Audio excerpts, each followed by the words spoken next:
Hello bachcho, let's read the question. First, mention one word for the following. First, name the nutrient cycles in which reservoir pool is lithosphere. Second, what does succession in water known as? Third, mention the largest man-made ecosystem. And fourth, name two detritivores. ये हमें बताना है, question solve कर रहे हैं. यहाँ पे जो की कॉन्सेप्ट यूज किया जाएगा, की कॉन्सेप्ट ये होगा न्यूट्रिएंट साइकिल्स का, सक्सेशन का, इकोसिस्टम एंड detritivores.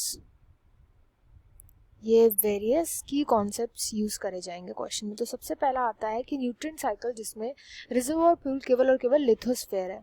लिथोस्फीयर का मतलब होता है लैंड. लिथोस्फीयर का एल से याद रखना है कि इसका मतलब होता है लैंड.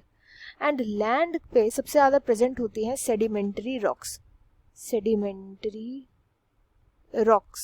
इन सेडिमेंट्री रॉक्स में सबसे ज्यादा अमाउंट में प्रेजेंट होता है फॉस्फोरस.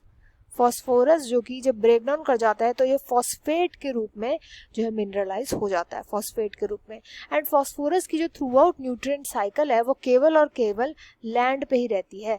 लैंड के थ्रू इसकी जो पूरी की पूरी साइकिल है वो कंप्लीट होती है. इसलिए फर्स्ट का राइट आंसर हो जाएगा फॉस्फोरस. नेक्स्ट आता है सक्सेशन इन वाटर नोन है. सक्सेशन का मतलब क्या होता है?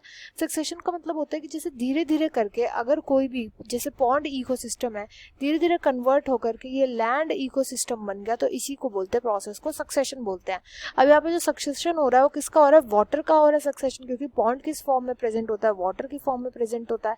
इसका जब सक्सेशन हो रहा है किस में चेंज हो रहा है? लैंड में. तो इसको बोलते हैं हाइड्रार्क सक्सेशन.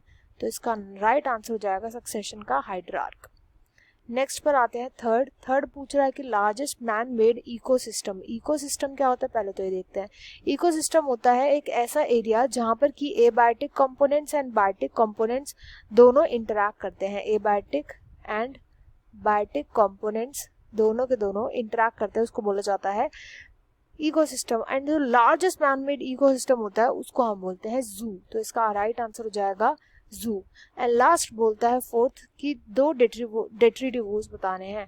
डेट्रिटिवोर्स का मतलब क्या होता है? डेट्रिटिवोर्स वो ऑर्गेनिज्म होते हैं जो कि डेट्राइटस का मतलब क्या होता है? जैसे जो डेड लीव्स हो गए, फ्लावर्स हो गए, या एनिमल के पार्ट हो गए, एनिमल का पार्ट हो गया कोई, या फीकस हो गया, एटसेट्रा. इन सब चीजों से अपना जो एनर्जी है वो गेन करते हैं, इसमें फीड करते हैं, एनर्जी गेन करते हैं. इन्हीं ऑर्गेनिज्म को बोला जाता है डेट्राइटिवोर्स. एंड यहाँ पर इसके एग्जाम्पल्स हो जाएंगे अर्थवॉर्म एंड स्लग्स. दो example. I hope you understood well. Best of luck and thank you.